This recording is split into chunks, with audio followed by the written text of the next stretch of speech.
නරියෙක් කෑම හොය හොයා ඇවිදිද්දී දඩයක්කාරයෙකුගේ උගුලකට අහු වුණා. ඌ දගලලා යාන්තම් උගුලෙන් නැග බේරාගත්තා. වලිගෙනම් ගලවා ගන්න ලැබුණේ නැහැ. අන්තිමේදී නරියට Tamanගේ ලස්සන වලිගය නැටි වුණා. ලැජ්ජාවට පත්තුණු නරියා කැලේට ගිහින් කල්පනා කර සිටිද්දී ඌට හොඳ අදහසක් ආවා.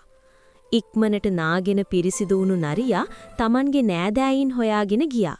ගිහින් අපූරු කතාවක් පැවැත්තුවා. මන් පසුගිය ටිකේම ජීවත්ුනේ නුදුරු ගමේ.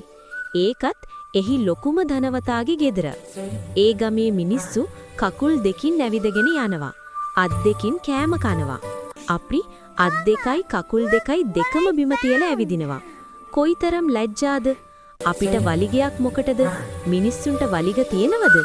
ඒ නිසා අපිත් මිනිස්සු වගේ ගෞරවනීය විදිහට හැසිරෙන්න අපේ වලිග කපා දමමු. වලිගෙ කැඩුණු නරියා එහෙම කිව්වාම අනිත් නරි ටික කල්පනා කළා. ඔක්කොම නරි කපටියෝ. හොඳයි මාමි, උඹේ වලිගෙ අපිට පෙන්නපන්. එක්තරා පැටියෙක් වලිගෙ කඩාගත්තු නරියාගෙන් ඉල්ලා සිටියා. වලිගේ නැටි නරියා එහාට මෙහාට ඇඹරුණා. නරි නෑදෑයෝ වලිගේ කඩාගත් නරියව අල්ලගෙන උගේ වලිගේ සෙව්වා. අන්තිමේදී නරින්ට අර නරියාගේ කපටිකම තේරුණා. යාළුවේ, උඹ නරියෙක් වුණාට අපිත් නරි බව අමතක කරන්න එපා. නරි රංචුව ඒම කියලා වලිගේ කඩාගත්තු නරියා කැලෙන් පන්නා දැමුවා.